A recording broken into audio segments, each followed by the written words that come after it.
Selamat pagi, saudaraku seiman dalam Kristus. Marilah kita siapkan hati dan pikiran kita untuk mendengarkan firman Tuhan. Tuhan beserta kita sekarang dan selama-lamanya. Inilah Injil Yesus Kristus menurut Markus bab 16 ayat 15 sampai 20. Dimuliakanlah Tuhan. Lalu ia berkata kepada mereka, "Pergilah ke seluruh dunia, beritakanlah Injil kepada segala makhluk. Siapa yang percaya dan dibaptis akan diselamatkan, tetapi siapa yang tidak percaya akan dihukum. Tanda-tanda ini akan menyertai orang-orang yang percaya. Mereka akan mengusir setan-setan demi namaku. Mereka akan berbicara dalam bahasa-bahasa yang baru bagi mereka. Mereka akan memegang ular, dan sekalipun mereka minum racun maut, mereka tidak akan mendapat celaka.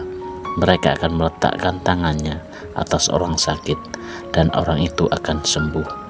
Sesudah Tuhan Yesus berbicara demikian kepada mereka, terangkatlah ia ke surga, lalu duduk di sebelah kanan Allah. Mereka pun pergilah memberitakan Injil ke segala penjuru, dan Tuhan turut bekerja dan meneguhkan firman itu dengan tanda-tanda yang menyertainya. Demikianlah sabda Tuhan, terpujilah Kristus.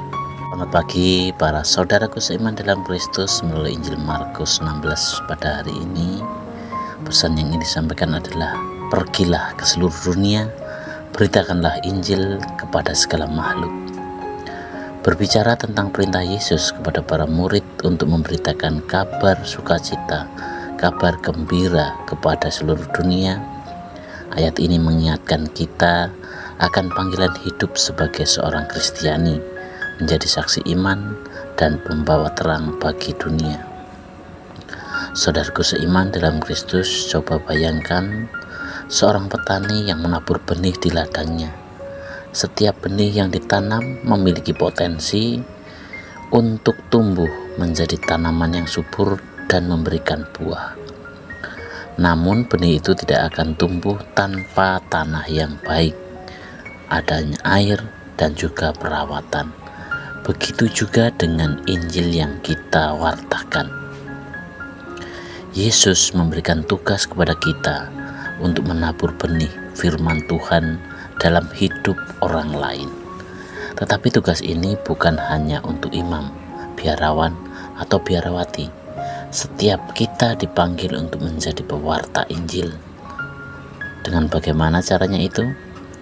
Yang pertama adalah dengan tindakan kasih. Ketika kita menolong sesama, kita menunjukkan kasih Kristus yang nyata. Yang kedua yaitu dengan hidup yang memberikan teladan, contoh yang benar, yang baik. Perbuatan baik kita adalah Injil yang hidup, yang dapat dibaca oleh siapa saja di sekitar kita. Yang ketiga adalah dengan doa dan kesetiaan. Berdoa untuk orang lain adalah salah satu cara memberitakan Injil, karena melalui doa kita menyerahkan mereka kepada Allah yang bekerja dalam hidup mereka. Saudaraku seiman dalam Kristus, di zaman sekarang ini tantangan dunia ini membuat tugas pewartaan menjadi tidak mudah. Mungkin ada rasa takut ditolak, ada rasa malu, terkadang merasa tidak cukup layak.